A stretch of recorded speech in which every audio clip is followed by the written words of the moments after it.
Good morning! Good morning from Bruges. We are in Belgium in what might be the most charming town in Europe, honestly. Yeah. It's actually a UNESCO World Heritage City.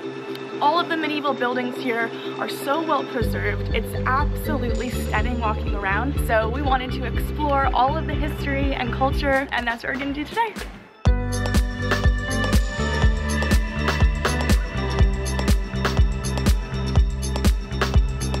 We wanted to start at a stop that would give us a really good sense of the local history, and so our first stop is the Folklore Museum.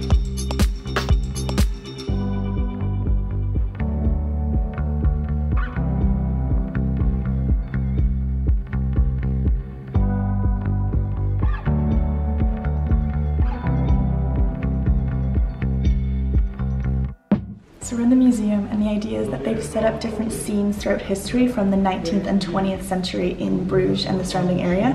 It's neat.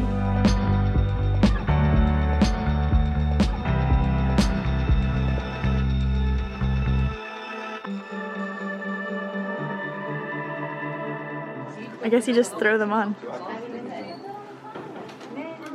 Whoa!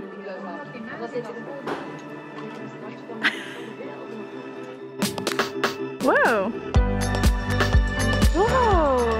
That's pretty good.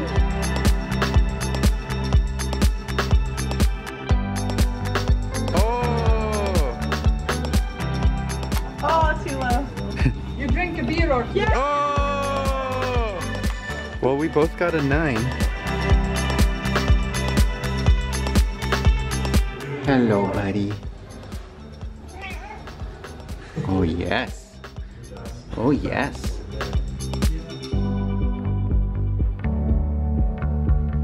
All right. Bye, Mr. Man. So we've just left the museum. It's very small. It's only €4 and it's pretty quick to walk around.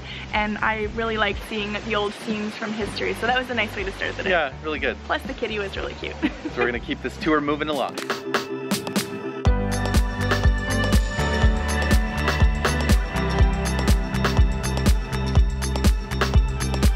Just walked into this square called the Bruges Square, and it was here that the first inhabitants in the city settled around the 2nd and 3rd century.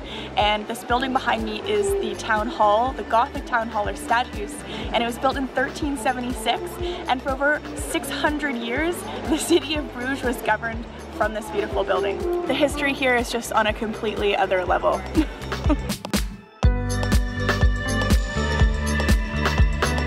We're walking through this huge market right now called the Grote Market, and there are so many tourists here, and city tours and walking tours and all of the above. So this is definitely not a place to come to avoid tourists, but they're all here because this city is insanely gorgeous. Like, the tourists are here because there's so much to see, and everywhere you look, looks like a postcard. The whole town, this historic center is just mind-blowing. So this is what you want to see when you come to Europe. Yeah, exactly. This square right here. Yep. Right now. We are so happy to be here.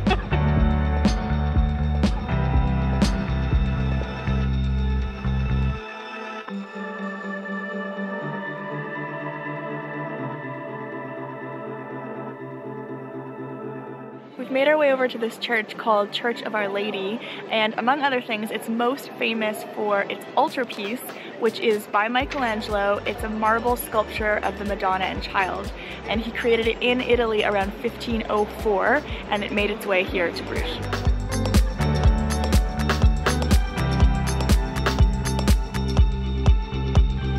We've just come out from the church where we spent a bit of time, and wow, there's a lot of history there. Quite a lot to see, but I think the main draw for people to come is, of course, seeing Michelangelo's Madonna and Child. It's made of Carrara marble. It's set a little bit back in glass, so you can't get right up close to it, which is too bad, but it is still beautiful from afar. We actually had to throw our prescription sunglasses on just so we could see. It must have looked so weird, but it did help me see it better, so that worked. But the interesting thing about its history is that Michelangelo created it for the cathedral in Siena in Tuscany, and then two brothers who were merchants from Bruges purchased it, and they brought it back to this Church of Our Lady. And then it's actually been taken, looted by foreign occupiers twice, first by French revolutionaries and then by Nazi Germans. And it's been recovered twice and returned to where it belongs here so that people can still see it in Bruges. So it's traveled quite a bit, but it's in its rightful home again.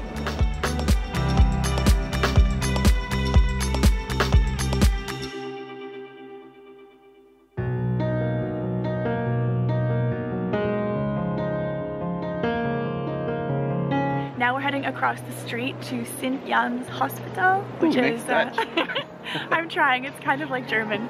It's called St. John's Hospital, and it's been a hospital since the 1100s. It was a hospital up until 1977, so it's now a museum, and we're gonna go check it out.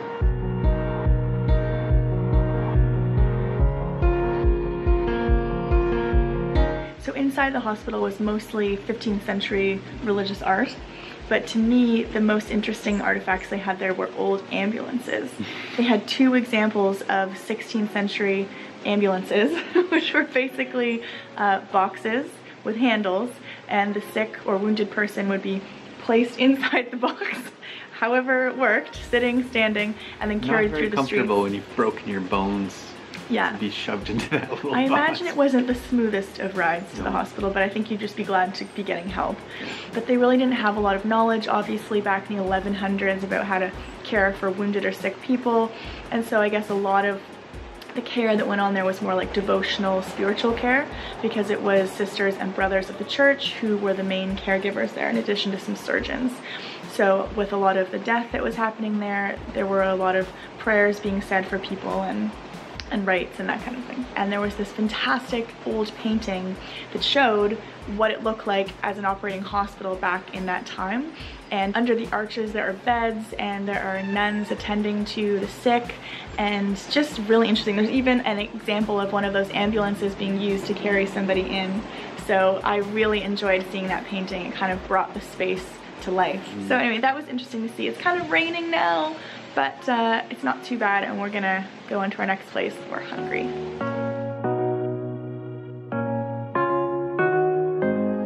So we've arrived at the Folklore Museum, which I feel like any trip to Bruges wouldn't be complete without. Yeah, when I heard there was a fry museum, I knew we had to come here. And apparently you can eat fries here. So we might even do that first because I'm really starving.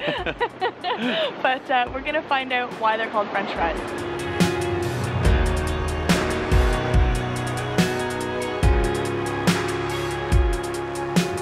I was starving when we got here, and now walking around this fry museum, I desperately need some fries, like right now. And I think the fry shop that we're going to is going to be really good, considering it's a fry museum. It had better be anyway, because now we know what makes a fry good.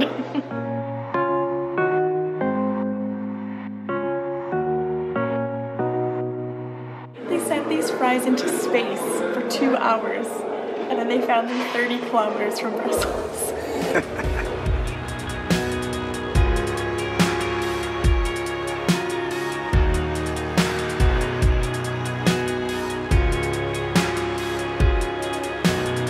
feel much better after eating. Oh, so much better, and the rain has gone away. I know, so we're lucky. But you know when you reach that point, you've just been kind of walking around sightseeing all day and you just want to eat anything.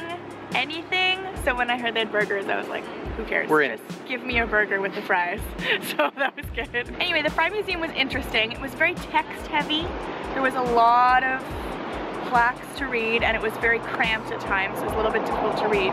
But I thought the most interesting part was actually upstairs at the end, where they had all of the various paraphernalia of the fries and what the fry carts looked like in the 50s. Replica fry house. Yeah, just all the fun little tchotchkes that people make out of fries. And we got answers to 2 very important questions. One, where do fries come from? And they are Belgian. They originated in a region of Belgium where people used to eat little fish that they fished for in the river, and they were really small little fish, and they would fry them whole in oil and eat them crunchy. And in the winter, in the 1750s, that river that they used to fish on froze, and so they couldn't get the fish anymore. And so they cut potatoes in the same size and shape as those little fish and fried them in oil, and that's how fries were born.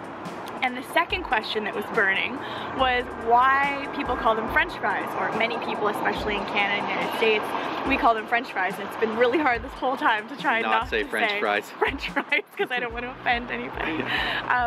But apparently it started during the First World War when American soldiers met some Belgian soldiers who offered them some fries or chips, and the Belgian soldiers were speaking French because they were from the French-speaking part of Belgium, but the Americans assumed that they were from France because they were speaking French. So the Americans went home and told everyone that they had eaten these fries that were French. French fries. French fries, that's how it started. And apparently there's no like historical proof of this, but that is the kind of accepted story around here. And it's on a plaque at the Fry Museum, so that is good enough for me. But that was fun, and I feel like if you're in Belgium and you love eating fries, it makes sense to go to the Fry Museum. So that was time and money well spent as far as I'm concerned.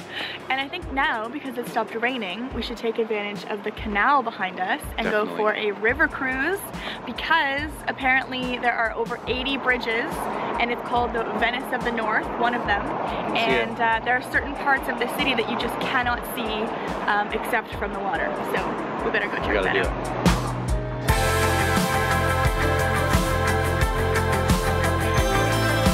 Back to the boat like the cool kids.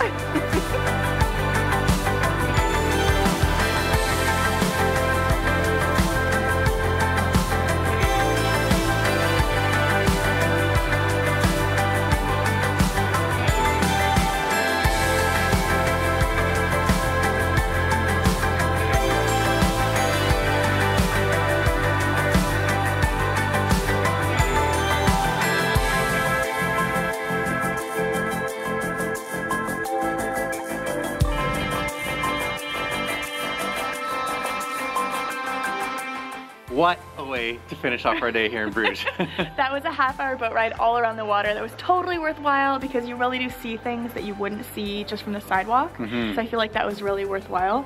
And we had a really funny captain who spoke 6 languages and was funny in all of them. I can't even crack jokes in French, so to do it in 6 languages, like, wow. Yeah, that was worth the price of admission. And he was telling us all about the history of Bruges, how it became rich, how it became poor, how it became rich again.